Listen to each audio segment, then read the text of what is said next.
Today, we're uncovering the 7 levels of the Assassin's Creed Brotherhoods, how they rise, how they fall, and how they've survived through every age of human history. Level 1, the Initiates. Every assassin begins as an initiate. They are not killers yet. They are students, apprentices, believers in the idea of freedom. Initiates live simple lives. Messengers, scholars, blacksmiths, or spies. They are chosen for their potential, for courage, intelligence, or the will to defy control. In places like Masyaf, Florence, and Alexandria, they learn the code of the creed: stealth, patience, and sacrifice. Most never become full assassins. Some fall, some flee, some find peace elsewhere. But for those who endure, the Brotherhood opens its first door. Level 2, the Hidden Cells. When initiates prove themselves, they're introduced into hidden cells, small, secretive teams scattered across empires. These groups rarely exceed 10 members. They operate independently, blending into society under false names and ordinary jobs. Their missions are simple but vital: gather intelligence, protect civilians, eliminate Templar agents. They're ghosts within their own cities, smiths by day, assassins by night.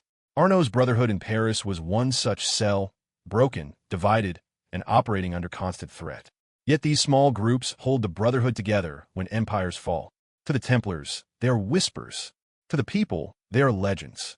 To the Creed, they are the backbone of survival. Level 3, the Regional Brotherhoods. When several hidden cells unite under one leader, they form a regional brotherhood. This is where the assassin order begins to resemble what we know: organized, disciplined, and powerful. Each region is governed by a mentor, responsible for coordination, recruitment, and strategy. Ezio Auditore's Italian Brotherhood is the perfect example.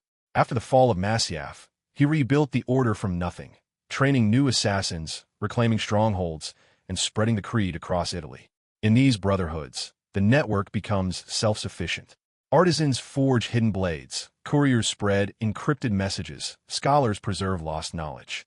Regional brotherhoods turn chaos into order.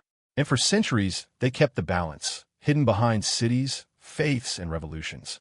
Level 4, the Continental Brotherhoods. Eventually, regional groups began to unite under shared goals. This led to the rise of the Continental Brotherhoods. These vast networks covered entire empires: Europe, the Middle East, Africa, and later, the Americas. Communication was carried through coded letters, merchant ships, and secret trade routes. The Hidden Ones of Bayek's time became the foundation of this expansion, spreading their ideology beyond Egypt into Greece, Rome, and beyond. Their creed turned from rebellion to philosophy, influencing monarchs, guiding rebellions, and shaping entire nations from behind curtains of secrecy.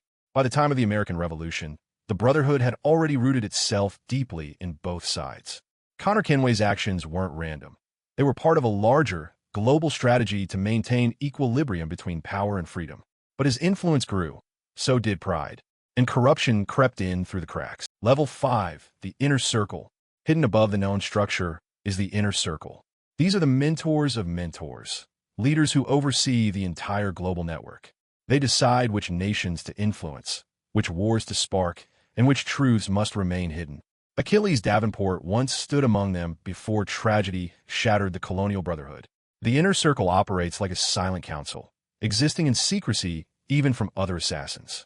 They possess forbidden knowledge about pieces of Eden, the ISU, and the real origins of humanity. To some, they are visionaries preserving balance. To others, they have become the very thing the Creed warned against: a ruling class in the shadows. They are bound by no single land, no single leader, only the Creed. Level 6, the Invisible Brotherhood. Few believe this level exists. Even within the Inner Circle, it's considered myth, the Invisible Brotherhood. These are the assassins who abandon the wars between Creed and Templar. They no longer fight for sides. They protect the truth itself.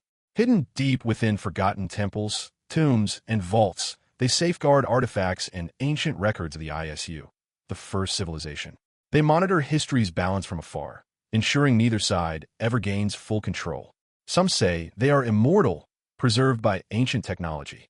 Others claim they exist as digital minds, passing consciousness through generations. They do not kill. They do not recruit. They only watch. The Invisible Brotherhood is the shadow behind the shadow, a silent hand that keeps humanity from tipping into chaos or domination. Level 7, the Legacy Network. And then comes the present day, the legacy network. The modern Brotherhood no longer hides in cities or cathedrals. It exists in code, in memory, in data. The battlefield has shifted from streets to servers. Assassins today are hackers, analysts, and infiltrators. They don't wield hidden blades. They wield information.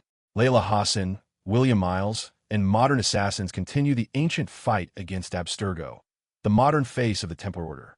The war is no longer fought with steel, but with truth.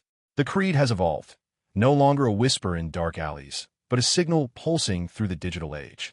And even now, the message remains. Nothing is true. Everything is permitted. The 7 levels of the Assassin Brotherhood show us one thing. The creed was never about control. It was about choice.